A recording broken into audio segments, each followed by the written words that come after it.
Herzlichen Dank. Herr Dr. Swoboda. Thank you. Mr. Swoboda, please. Thank you, Mr. President. First of all, I want to thank Cathy Ashton, the High Representative and Vice President, and Commissioner Füle for their very clear statements. That is what needs Europe to have these kind of clear statements. This Tayyip Erdogan won't change, Mr. Erdogan said, and that is a threat, a dangerous threat, because he has to change unless he wants to lead Turkey away from Europe and away from the respect of European values. Yes, a majority has supported Erdogan at the last election, maybe still today, I don't know. But I know so many voters of Erdogan who are not on the Erdogan side today, but who are demonstrating on the Taksim place. And it's very strange that Mr. Erdogan, who started his political career, especially as Prime Minister, to fight against the deep state, to push the military back, which is a good thing, now uses the same deep state, especially the police, to attack peaceful demonstrators. Police in uniform, but also in plain clothes. And that deep state is still here, and he is using this instrument. After 10 days of protest, 4 people dead, 5,000 injured, many people in the prison, is this a reaction of a democratic government to? Yes, there were hooligans there as well. In all the demonstrations all around the world, if there are peaceful demonstrations, some people come and try to misuse peaceful demonstration.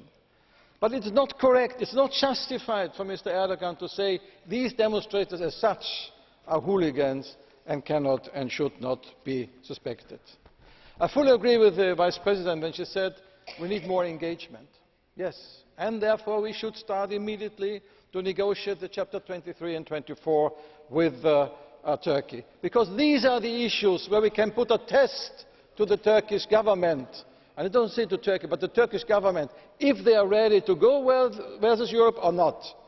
Because if Turkey today is the country with the highest number of journalists in prison in relative to the number of journalists all around the world, this has nothing to do with democracy. And if Mr. Erdogan wants to solve the Kurdish issue, which I would like him to see, but at the same time he puts a lot of people into prison because they have sympathy for the Kurdish issue, perhaps some people think he only wants to solve, under Guillemets, the Kurdish issue, to get Kurdish votes in the Parliament, to change the constitution for him to be then perhaps the president of a stronger presidency in Turkey. So it's up now to Mr. Erdogan to draw the consequences. And the last point, Erdogan and Turkey wants to play a big role in the Arab world. But how can Mr. Erdogan be the role model for the Arab world and Arab presidents and Arab politicians if he deals with the young generation like he does? So if he wants to come back to the normal way, to be a good president or a good prime minister, to be a role model, Mr. Erdogan would have to change. That is the message we have to come from here.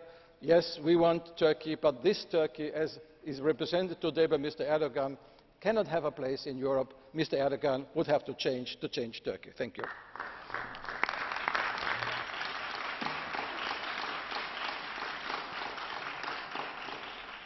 Herr Swoboda, ich habe eine blaue Karte. Mr. Swoboda, I've got a blue card. Will you accept it? Thank you. I want to